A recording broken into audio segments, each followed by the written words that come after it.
인터넷 주요 포털에서 화제가 된 검색어 모아보는 더 뉴스 나옵니다. 오늘은 사회적 거리두기, 류호정, 미얀마, 아웅산 수치에 대한 관심이 높았습니다.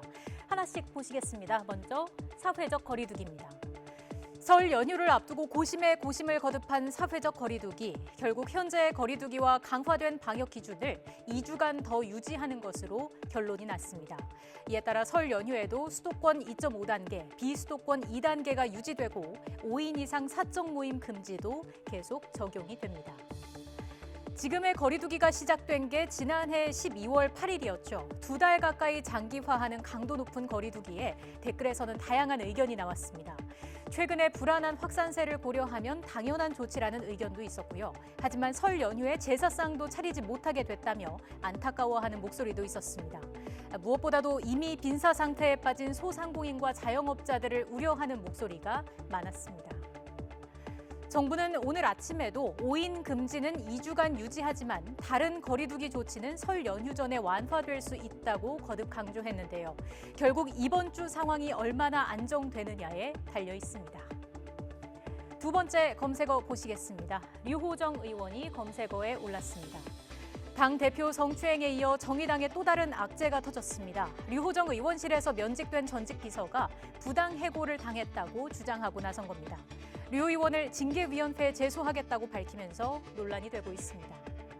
전직 비서 A씨의 주장은 이렇습니다. 지난해 10월 19일에 해고 통보를 받았고 해고 사유에 대한 객관적인 논의와 류 의원의 서면 사과 등을 요구했지만 받아들여지지 않았고 면직 시점만 2달 미뤄졌다는 겁니다. 류 의원 측은 면직을 통보하는 과정에서 절차상의 실수가 있었지만 그 후에 합의해가는 과정에서 오해를 풀었다고 해명했습니다. 하지만 이런 해명과는 달리 A씨가 다시 관련 협의가 제대로 이루어지지 못했다며 류 의원에 대한 징계를 요구하고 나서면서 논란이 이어지고 있습니다. 이에 오늘 오전 정의당이 명확한 사실관계 확인을 통해서 억울한 경우가 없도록 하겠다고 입장을 밝혔습니다.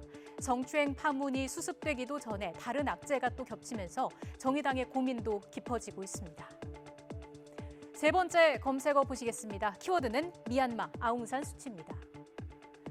오늘 오전 주요 외신을 통해 미얀마의 쿠데타 소식이 긴급 뉴스로 전해졌습니다. 실질적 권력자인 아웅산 수치 국가고문도 구금된 것으로 알려졌습니다.